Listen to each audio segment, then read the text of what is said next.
I'm staring at my phone like an idiot. Again, the messages haven't changed in the past 30 seconds. They're still sitting there, each one more pathetic than the last. Me, 7:32 p.m. Where are you? Everyone's already here. Me, 7:45 p.m. Did you forget we said 7:30? Me, 7:58 p.m. Jason, everything okay? Me, 8:17 p.m.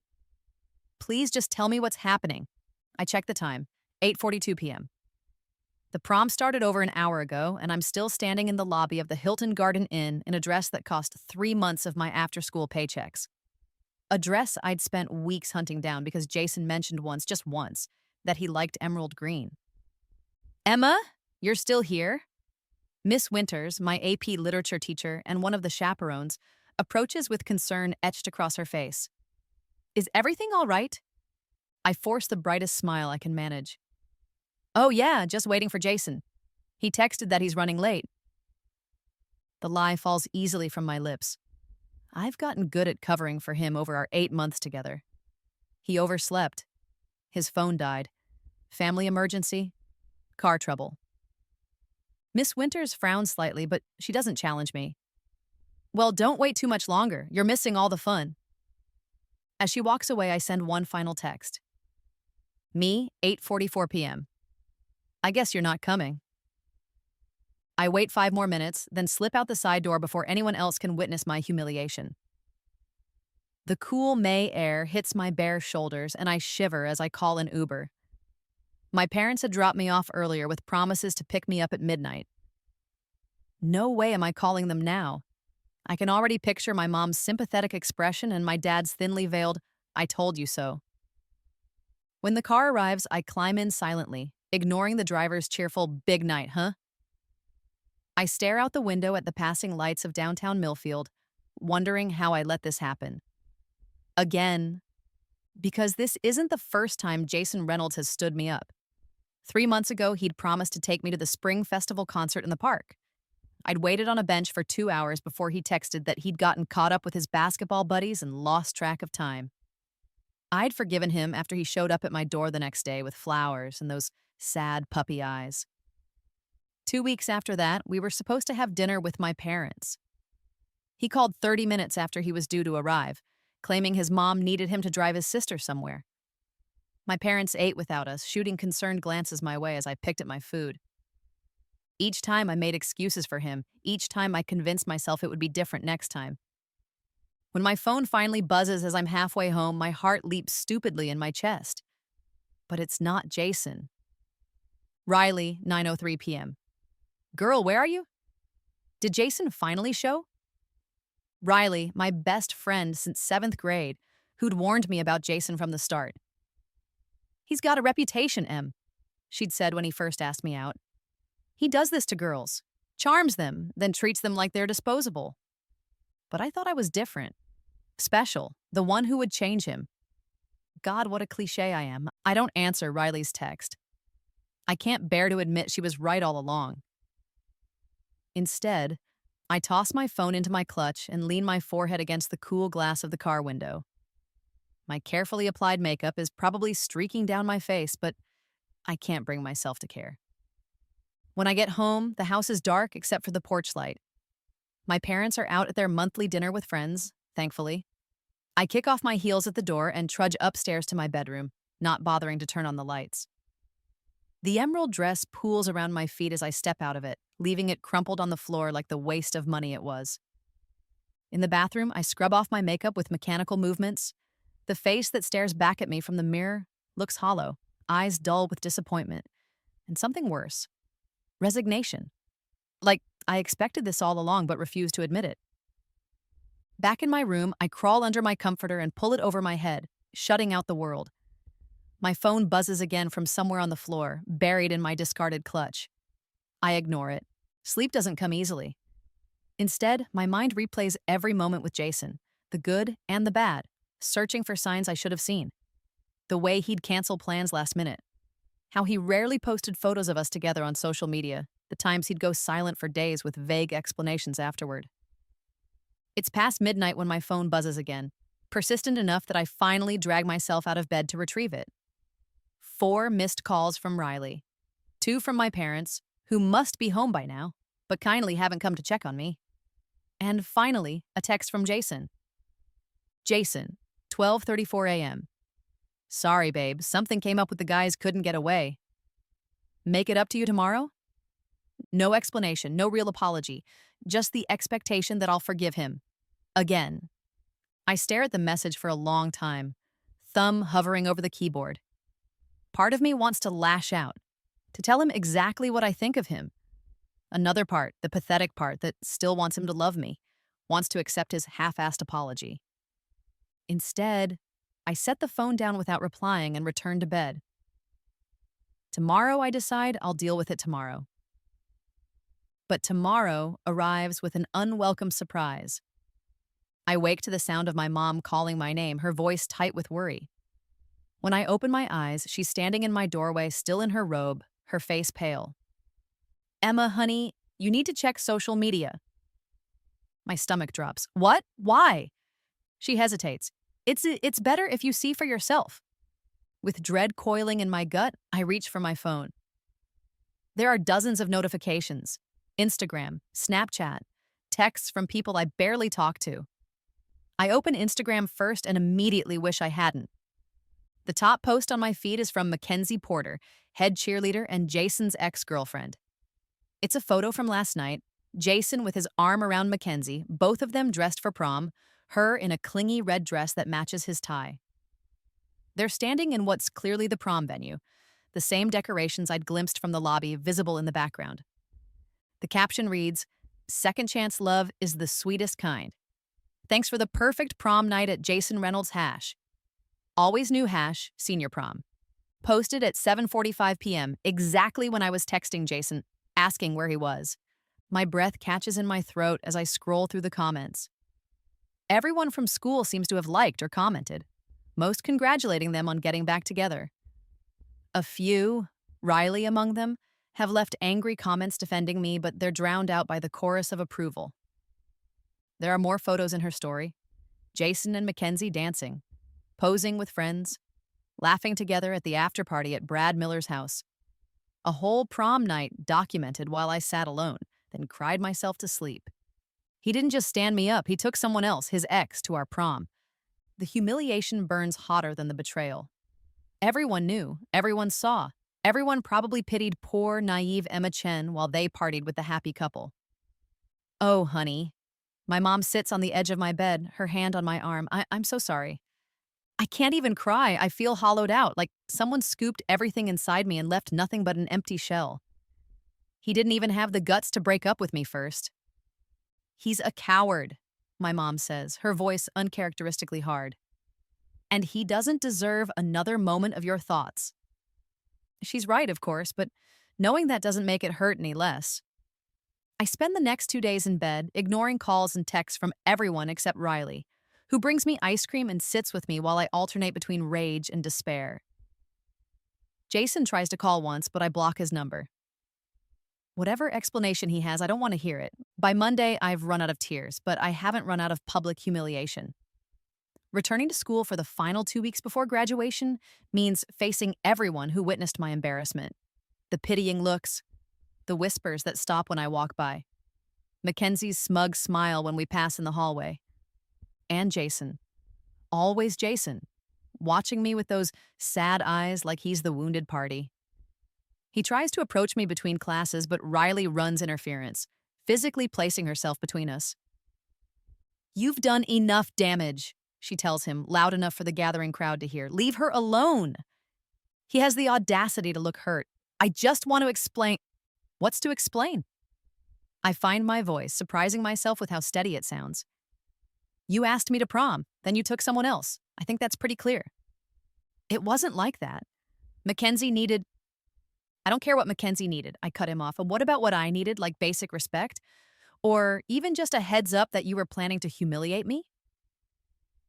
A circle of students has formed around us, eager for drama in these final days of senior year.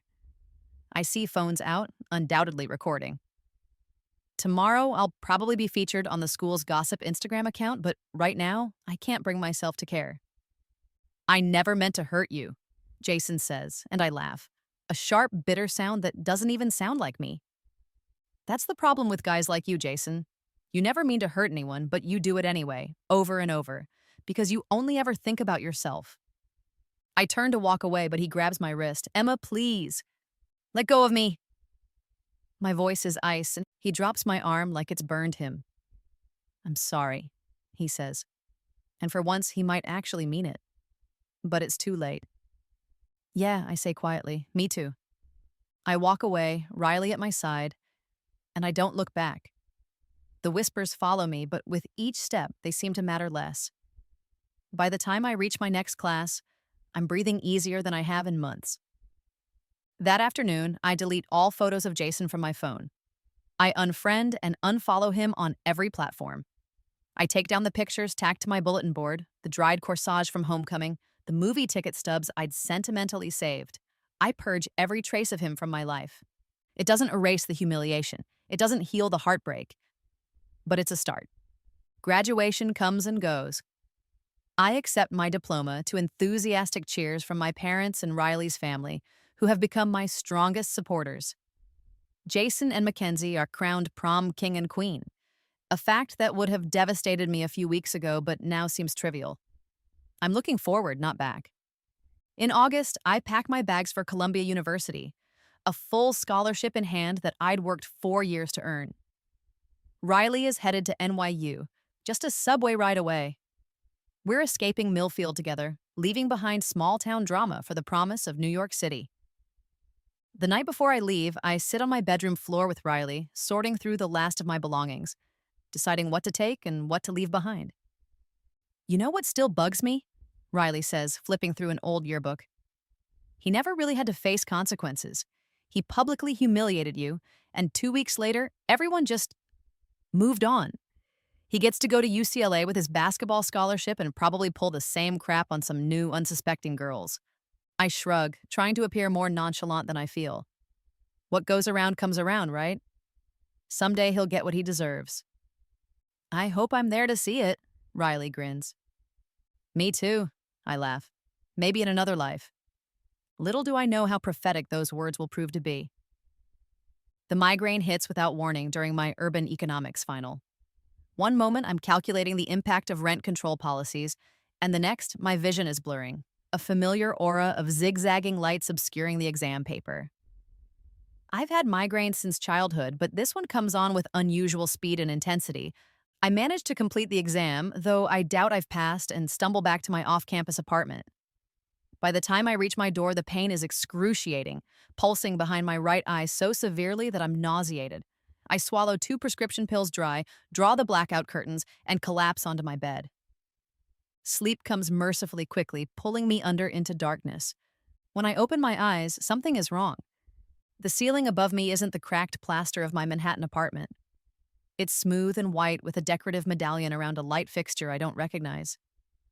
The bed beneath me feels wrong too, wider, softer, the sheets silkier against my skin.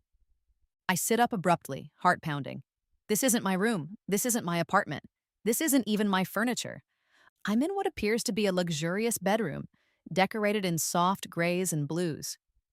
Floor-to-ceiling windows reveal a skyline that is definitely Manhattan, but from a vantage point much higher than my 5th-floor walk-up. I appear to be in some kind of penthouse. What the hell? I whisper, my voice sounding strange to my own ears. I scramble out of bed and rush to the nearest door, finding a bathroom bigger than my entire college apartment. The sink counter is covered with high-end makeup and skincare products. Above the sink hangs a mirror, and in it, I freeze, staring at my reflection. But it's not my reflection, not exactly. The woman in the mirror is me, but older, more polished. My usually unruly black hair falls in sleek waves past my shoulders. My face is thinner, cheekbones more pronounced. I look to be in my late 20s, not 21. I'm dreaming, I say aloud. This is just a weird migraine dream. But everything feels too real, the cold marble beneath my bare feet, the silk pajamas against my skin, the weight of my longer hair as I run my fingers through it. In a daze, I wander back into the bedroom and spot a phone on the nightstand. I grab it, relieved when my thumb unlocks it. At least that's the same. But when I check the date, My knees go weak. May 15th, 2032, 10 years in the future. This isn't possible, I whisper. I sink onto the edge of the bed, scrolling frantically through the phone. The email app shows a professional account, e.chen@chenventures.com. There are hundreds of unread messages, many addressed to Emma or Miss Chen. Calendar app shows meetings scheduled throughout the week, quarterly review, foundation board meeting, Gala planning committee. The Photos app is full of images of me, this older version of me at various events. In some, I'm speaking at podiums. In others, I'm posing with people I recognize as business leaders and celebrities. In many, I'm with a striking woman with dark skin and a brilliant smile who looks vaguely familiar. I open Instagram and my mouth drops open. The account has 2.7 million followers. The bio reads, Emma Chen, founder and CEO of Chen Ventures Vertical Bar, Columbia Business School. Alum Vertical Bar, Fortune 30 under 30 Vertical Bar, living between NYC and SF. I'm successful, I whisper, scrolling through posts that show me at conferences, on stages, on the cover of business magazines. A text notification breaks my trance. Riley, 7:15 a.m. Morning, boss lady. Just confirming we're still on for 9 a.m. at the office to finalize the gala seating arrangements. Can't believe it's only 2 days away. So proud of you for pulling this together, Riley. Thank God Riley is still in my life. I text back immediately. Me, 7:16 a.m. Yes, see you then. I need answers, and Riley might be my only hope of understanding what the hell is happening. After a shower in the most luxurious bathroom I've ever seen, I find a walk-in closet filled with designer clothes. The collection is intimidating, everything from casual wear to formal gowns, all organized by color and style. I select the most normal-looking outfit I can find. Dark jeans, a simple white blouse, and a blazer that probably costs more than a month's rent on my college apartment. In the kitchen, sleek, modern, and bigger than my entire dorm room freshman year, I find a coffee machine that looks like it belongs on a spaceship. After several failed attempts, I manage to brew a cup and search for any clues about my life. A stack of mail on the counter provides some answers. The address on the envelopes confirms I'm in a penthouse on the Upper East Side. Various magazines are addressed to Emma Chen, CEO. There's a framed feature on the wall from Forbes. 30 under 30, How Emma Chen Built a $200 million Investment Empire Before 27. $200 million? I choke on my coffee. Near the door, I find a purse and inside it, a wallet with credit cards, an ID confirming I'm indeed Emma Chen, now 31 years old, and business cards for Chen Ventures, investing in women. The doorman greets me by name when I exit the building, calling a car for me without being asked. I give him a weak smile, trying to act like I know what I'm doing. The car takes me to a sleek office building in Midtown where a security guard waves me through with a respectful nod. In the elevator, I panic briefly, not knowing which floor to select, but a young man in a sharp suit solves the problem. Good morning, Miss Chen, he says brightly, pressing the button for the 42nd floor. Excited about the gala? Extremely, I reply, having no idea what gala he's referring to. The elevator opens to a reception area with Chen Ventures displayed in modern typography on the wall. A receptionist smiles warmly. Good morning, Miss Chen. Miss Washington is waiting for you in your office. I smile back, hoping my face doesn't betray my complete disorientation. Thank you. I follow the hallway, passing glass-walled offices where well-dressed professionals nod respectfully as I pass. At the end of the corridor is a large corner office with a stunning view of the city. And there, sitting on a sleek sofa, is Riley. Only like me, she's changed. Her hair is cropped short in a stylish cut that suits her beautifully. She's dressed impeccably in a fitted suit, tablet in hand, looking every bit the successful professional. There you are, she says, standing. I was just reviewing the final guest list. We're at capacity with 500 confirmed attendees. Every major finance and tech CEO in the city, plus that senator you wanted to corner about the child care legislation. I stare at her, overwhelmed. Riley, I manage to say, what's happening? She raises an eyebrow. The second annual Chen Foundation Gala is happening in case you forgot. Your baby, Your chance to rub shoulders with all the people who once underestimated you while they write giant checks for girls' education. She pauses, studying my face. Are you okay?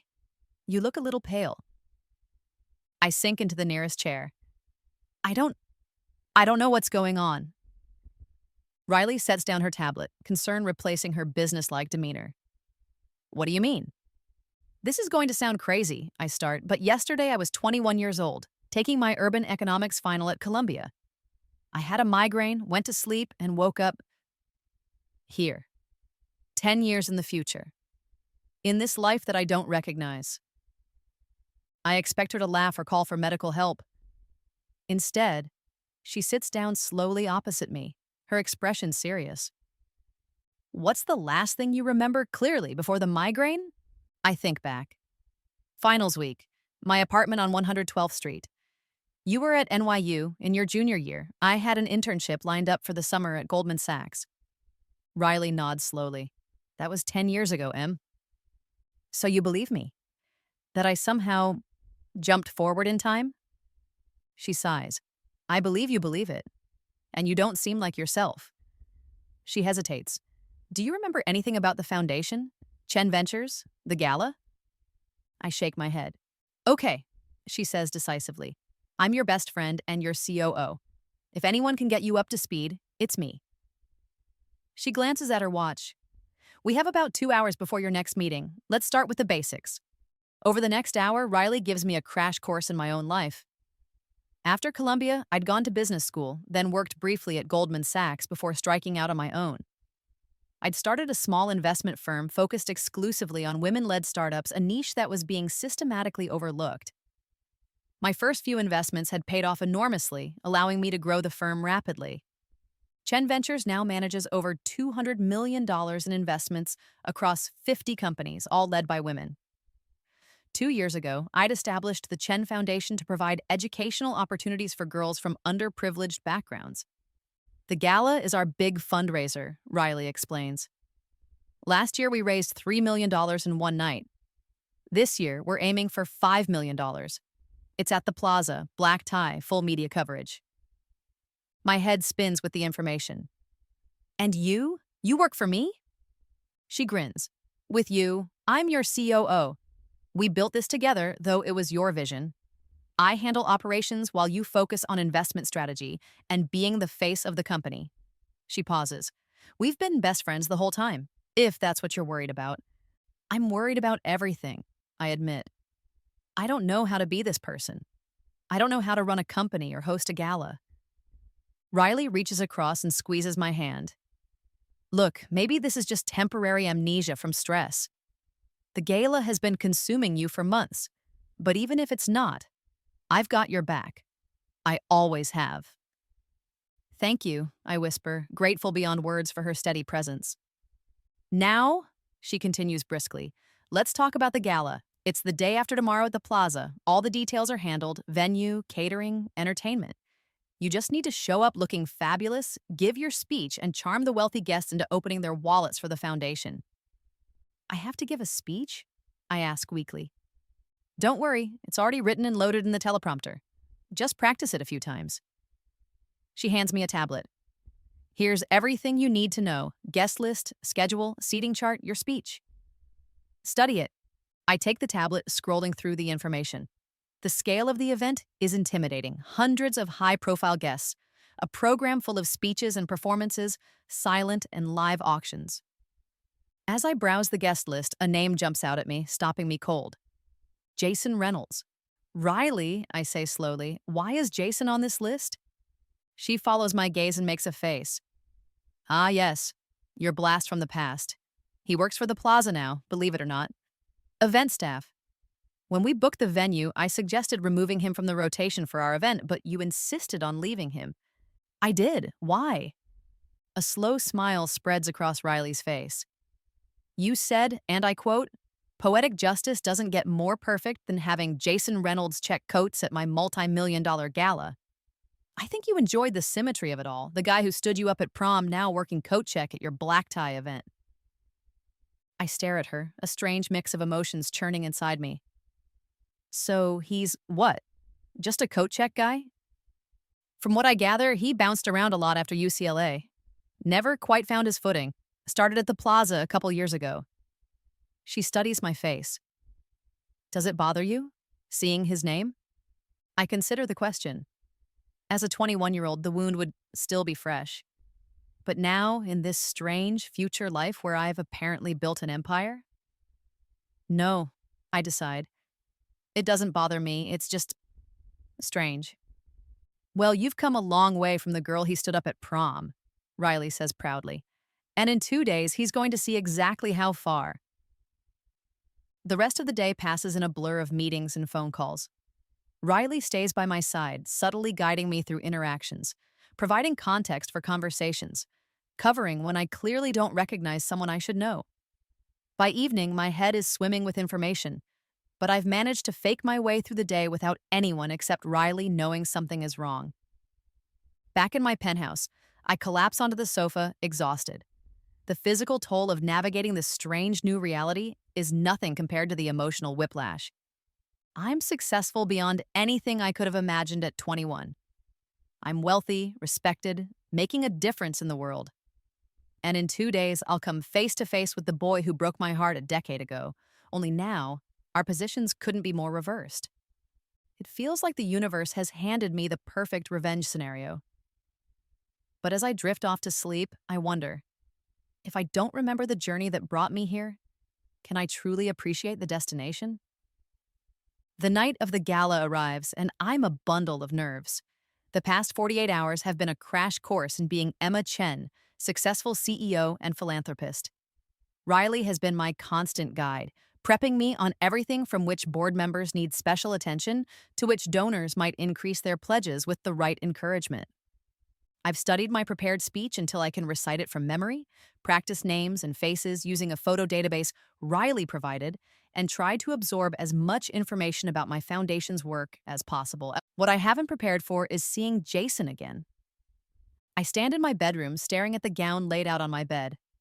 It's emerald green, custom designed by a famous fashion house, according to Riley.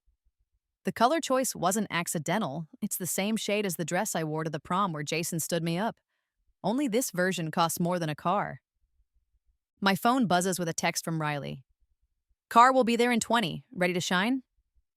I text back a thumbs up emoji, though ready is the last thing I feel. How do you prepare to face the person who humiliated you when you've apparently spent 10 years becoming someone they can't touch? The gown fits perfectly, hugging my figure before flowing to the floor in a cascade of silk. Emerald teardrops dangle from my ears, and my hair is swept up in an elegant updo courtesy of the stylist who visited earlier. The woman in the mirror looks confident, powerful, untouchable. I try to channel her energy as I step into the waiting car. The plaza is illuminated against the night sky when we arrive, a stream of black cars depositing guests in formal wear at the entrance. Riley meets me at the curb, stunning in a black tuxedo-style jumpsuit. You look amazing, she says, linking her arm through mine. Ready to raise some serious money? As ready as I'll ever be, I reply. We enter through a private entrance, bypassing the main lobby and coat check area, and Jason, for now. The ballroom has been transformed with elegant decorations, soft lighting, and tables adorned with centerpieces featuring the foundation's logo. A stage is set up at one end, with a podium and large screens displaying photos of young women the foundation has helped. For the next hour, I move through the crowd with Riley at my side, greeting guests, accepting congratulations, and thanking donors. To my surprise, I find myself settling into the role more naturally than expected. The people around me respond to my position rather than my words, making it easier to fake confidence. Midway through the reception, Riley nudges me. Time to make your grand entrance to the main event. Everyone's been wondering where you are. I follow her to a set of double doors where an event coordinator waits with a headset. Miss Chen, you'll enter after the introduction. Just walk to the center of the stage when they announce you. I nod, taking deep breaths as the coordinator speaks into her headset, signaling the start of the program. Through the doors, I hear a voice booming over speakers. Ladies and gentlemen, please welcome the founder of the Chen Foundation and CEO of Chen Ventures, the visionary who has changed the landscape for women in business and girls in education, Emma Chen. The doors swing open, and applause erupts as I step through. The ballroom is packed, every table filled with guests in formal attire, all eyes on me. Camera flashes pop as I walk the length of the red carpet to the stage. As I take my place at the podium, I scan the room, and there, at the back near the coat check station, stands Jason Reynolds. Even from a distance, I recognize him immediately. He's older, his boyish features now more defined, but it's undeniably him. He's wearing the plaza's staff uniform, watching me with an expression I can't quite read from this distance. For a moment, I'm transported back to that night 10 years ago, standing alone in the hotel lobby in my emerald dress, checking my phone for messages that never came. The humiliation feels fresh again, a phantom pain from a wound I didn't know I still carried. Then I look out at the room full of people who are here because of me, because of what I've built. I glance at Riley in the front row, giving me an encouraging nod. And the pain recedes, replaced by something stronger. I begin my speech, my voice steady and clear as it carries across the room. 10 years ago, I was stood up at my high school prom, I say, deviating from the prepared text. A murmur of surprise ripples through the audience. Riley's eyebrows shoot up, but she doesn't try to stop me. It was devastating at the time, I continue. I felt invisible, worthless, like I didn't matter. That feeling of being overlooked, underestimated, is one I carried with me for years, but eventually I recognized it wasn't unique to me. It was a feeling shared by countless women and girls who are told in 100 different ways that their dreams, their ambitions, their very presence is somehow less important. The room is completely silent now, every eye fixed on me. The Chen Foundation exists because no girl should feel invisible. No young woman should have her potential overlooked because of her gender, her background, or her circumstances. When we invest in girls' education, we're not just changing individual lives, though we absolutely are doing that, as you can see from the stories of our scholarship recipients.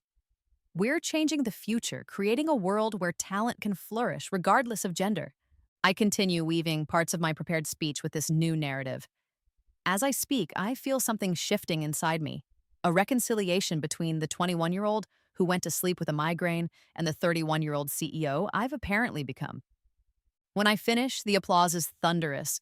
People rise to their feet, applauding long after I've left the stage.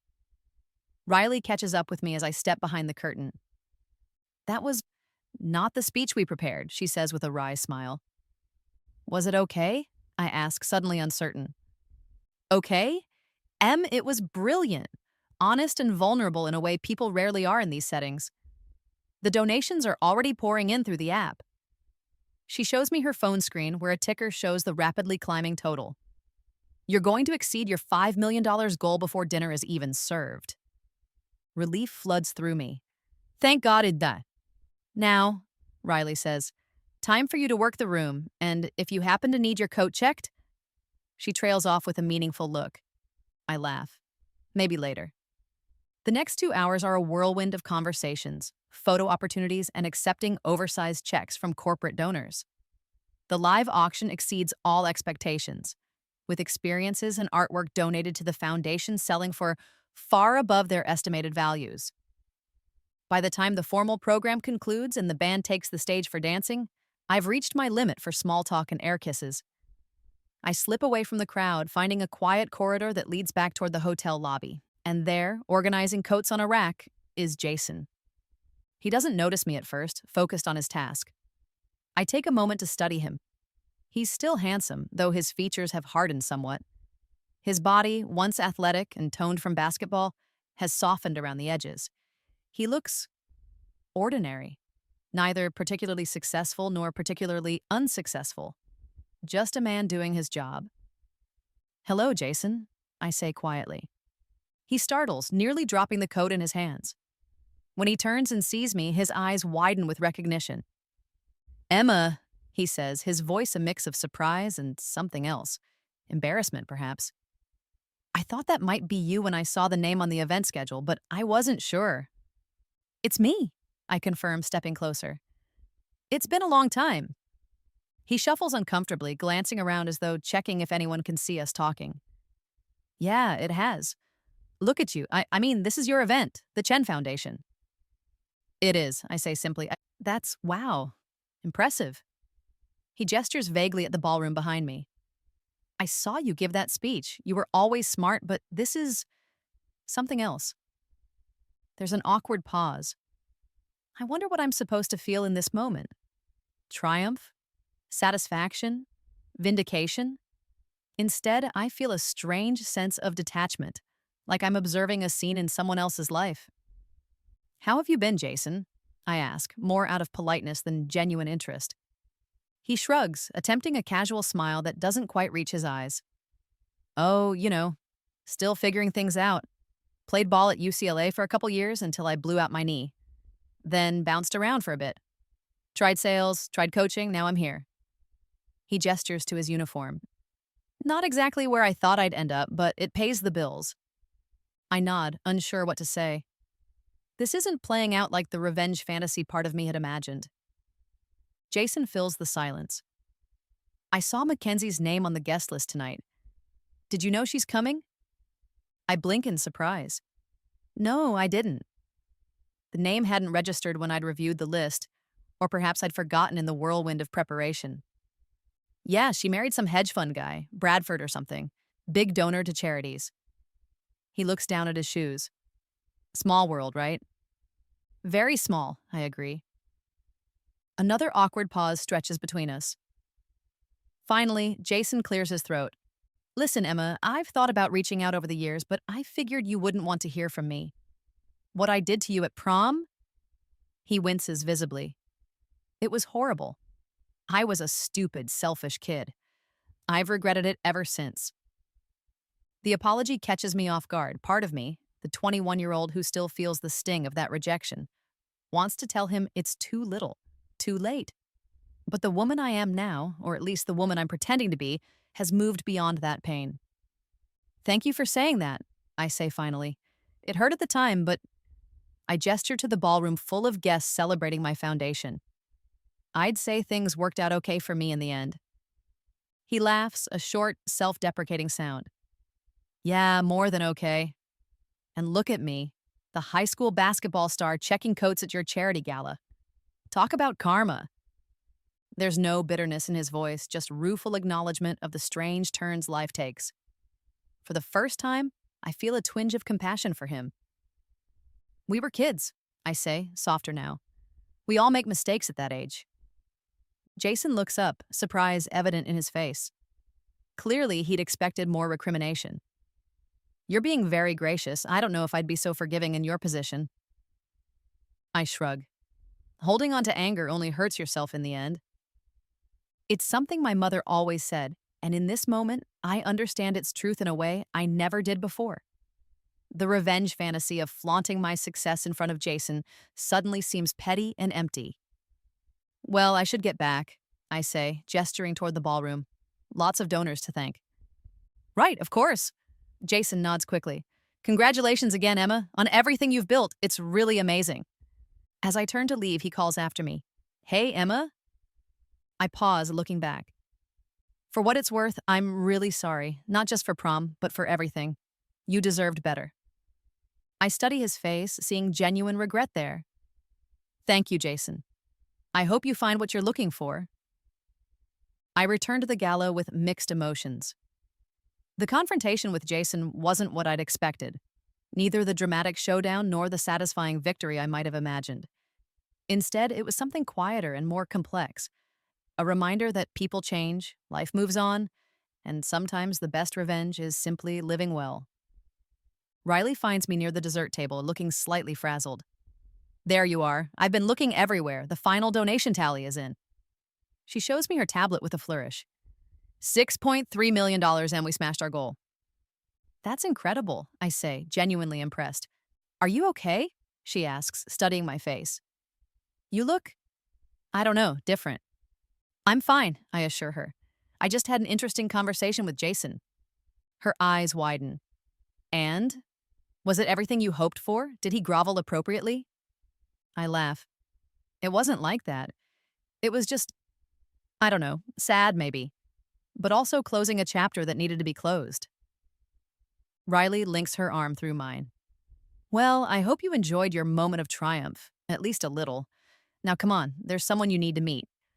The director of that tech institute in Rwanda is here, and she's interested in partnering with us. As Riley leads me back into the crowd, I catch a glimpse of a woman in a striking red dress. Mackenzie Porter, now apparently Mackenzie Bradford, hanging on the arm of a distinguished-looking man in a tuxedo. Our eyes meet briefly across the room. She looks away first. The rest of the evening passes in a blur of conversations and congratulations. By the time the last guests begin to depart, I'm exhausted but exhilarated. The foundation has exceeded its fundraising goals, new partnerships have been formed, and I've somehow managed to play my role without anyone suspecting I'm not the Emma Chen they know. "You were magnificent," Riley tells me as we wait for our cars outside the plaza. "Even with your temporary amnesia, or time travel, or whatever this is, you pulled it off perfectly." I laugh, leaning against her shoulder. "I couldn't have done it without you." "That's what best friends are for," she says, giving me a side hug. "Now go home and get some rest. We have a board meeting at 10 tomorrow to go over tonight's success." My car arrives, and I give Riley a final hug before climbing in. As we pull away from the curb, I catch a glimpse of Jason through the hotel's front doors, still at his post, checking coats for the departing guests. Our eyes meet briefly through the window, and he gives a small nod of acknowledgement. I nod back, feeling a sense of peace replace the knot of old pain I'd carried for so long. Back in the penthouse, I kick off my heels and unzip the emerald gown, carefully hanging it in the closet. I wash away the makeup and let down my hair, studying my reflection in the bathroom mirror. The face that looks back at me is still strange, older, more refined, but I'm beginning to see myself in it. As I slip into bed, exhaustion overtakes me. The migraine that started this strange journey returns, a dull pulsing behind my eyes. I reach for the prescription pills on the nightstand, swallowing 2 before burrowing under the luxurious duvet. My last thought before sleep claims me as a question. Will I wake up back in my college apartment? Or is this new life my reality now? The answer comes with the morning light. I open my eyes to the sound of an alarm, finding myself back in my cramped off-campus apartment, the ceiling's familiar water stain above me. I'm 21 again, with finals still ahead and graduation on the horizon. The dream, if that's what it was, feels impossibly vivid. I can recall every detail of that other life, the penthouse, the company, the gala, the conversations. Especially my conversation with Jason. I reach for my phone, checking the date. May 15th, 2022. 10 years before the gala, everything is back to normal. Except, I realize as I scroll through my notifications, I'm not the same. Something has shifted inside me. A new sense of purpose, of possibility. The glimpse of what I could become has changed me, even if it was just a dream. There's a text from Riley. "Brunch at 11? Need to discuss summer plans." I smile, typing back, "Definitely, I have some ideas I want to run by you." Whatever that strange experience was, a dream, a vision, a glimpse into a possible future, it's left me with something valuable. Not just the fantasy of showing up my ex, but a clearer picture of the woman I want to become. Successful, yes, but also compassionate. Someone who builds others up rather than tearing them down. As I shower and dress for the day, I make a mental note to look up women-focused investment firms. Maybe I'll apply for an internship instead of the Goldman Sachs position I'd been considering.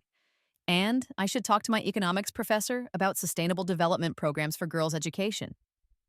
The future I glimpsed may not happen exactly as I saw it, but some version of it, a version where I use my talents to make a difference, suddenly feels within reach. My phone buzzes with another text. This one from Jason. I haven't spoken to him since the prom disaster, having blocked his number after that night. Somehow, he's texting from a new number. Jason. "Emma, I know you probably never want to speak to me again, but I need to apologize. What I did was unforgivable. No excuses. I'm truly sorry." I stare at the message for a long moment, thinking about the older Jason I'd met in my dream or vision, with his regrets and his humility. The fantasy of revenge suddenly seems hollow compared to the peace of simply moving on. Me. "Thank you for the apology, Jason. I appreciate it. I hope you find what you're looking for in life." I send the text, then block this number too. Not out of anger, but because some chapters are better left closed. My future lies elsewhere with bigger dreams than high school drama. As I head out to meet Riley for brunch, I feel lighter than I have in months. Whatever strange migraine-induced vision I experienced, it's given me a gift: the knowledge that my worst moments don't define me, and that the best revenge isn't making others small, but making yourself big enough to contain multitudes. The woman in the emerald gown at the plaza might be 10 years away, but I can feel her presence inside me now. Confident, purposeful, unstoppable. And I'm ready to begin the journey of becoming her, one day at a time. 8 years later. I still can't believe you pulled this off, Riley says, adjusting my emerald earrings as we stand in the private room adjacent to the Plaza Hotel's grand ballroom. The first annual Chen Foundation Gala. It's surreal. I smooth down the front of my gown, emerald green, custom designed, just as I'd seen it in my vision years ago. I know, sometimes I can't believe it either. The past 8 years have been a whirlwind. After graduation, I'd gone directly to business school instead of working first, accelerating my timeline. With Riley's help, I'd started Chen Ventures earlier than in my vision, focusing exclusively on women-led startups from the beginning.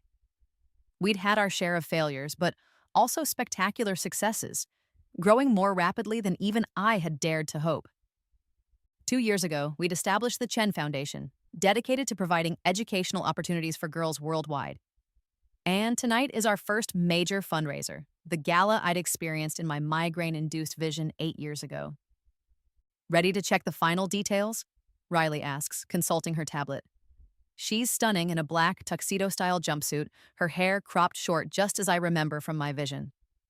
Almost.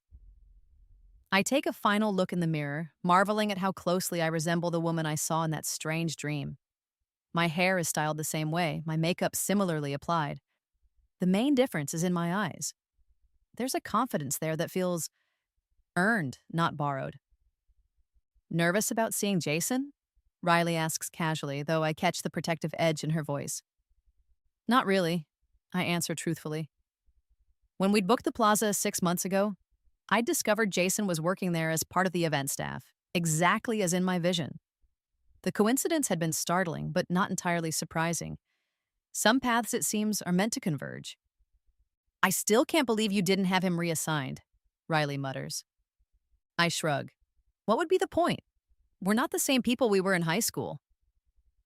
Still, Riley says, there's something poetic about him checking coats at your multi-million-dollar gala after what he did.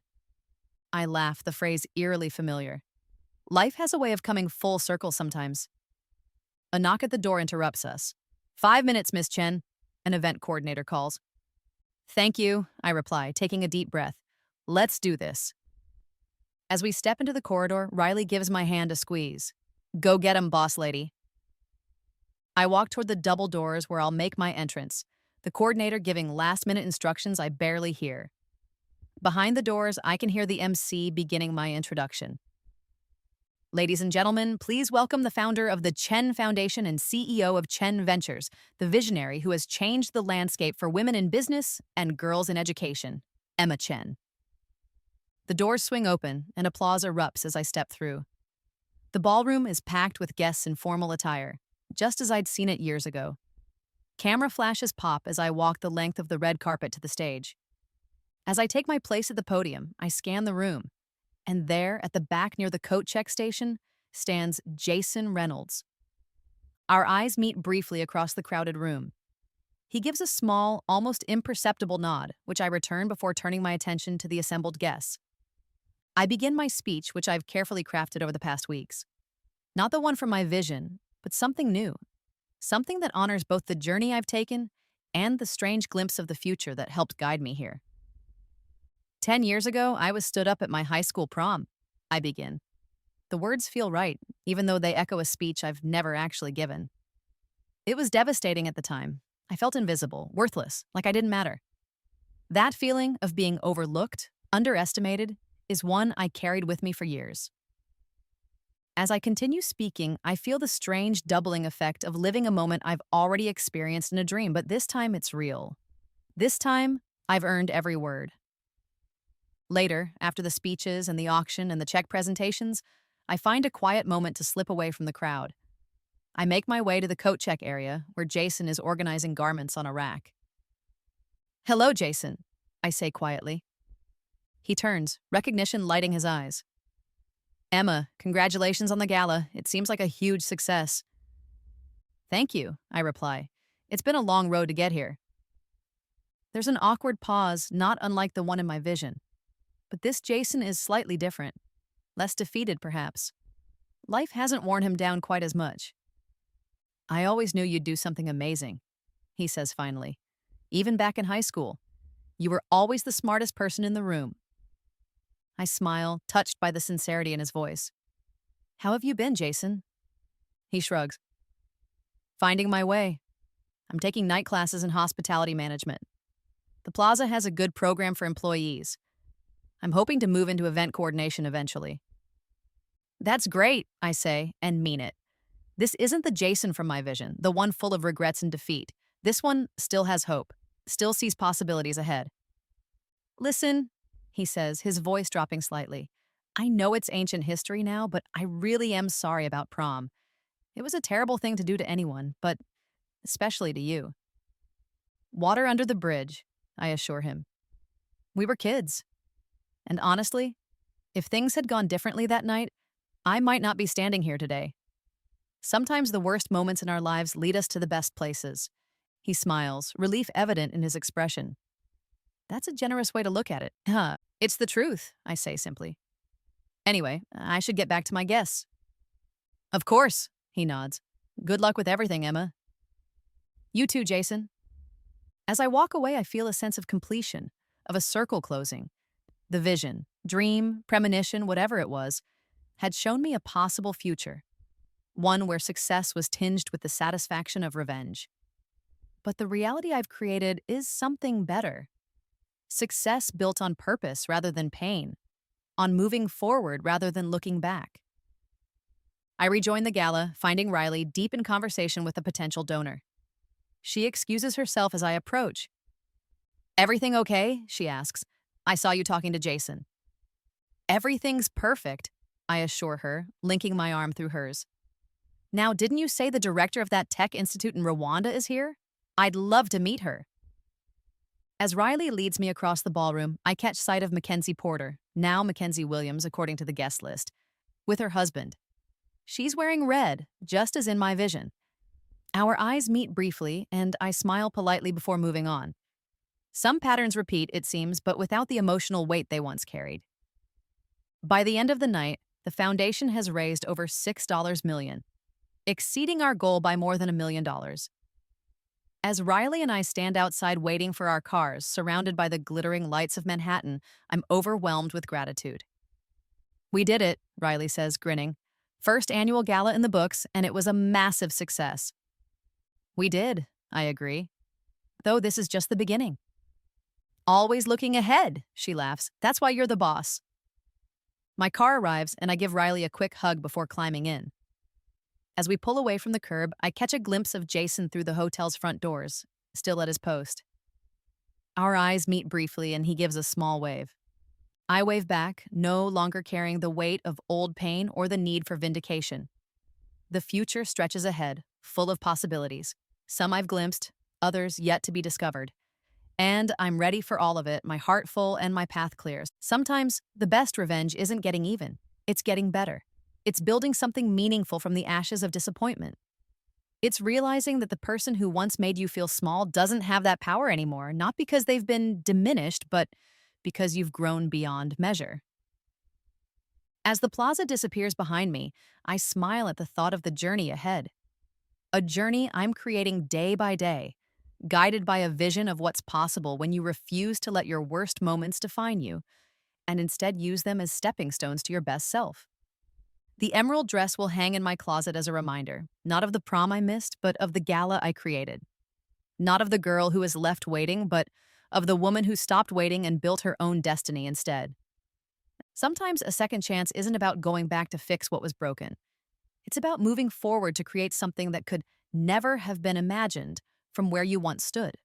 Something bigger, brighter, and infinitely more beautiful than revenge.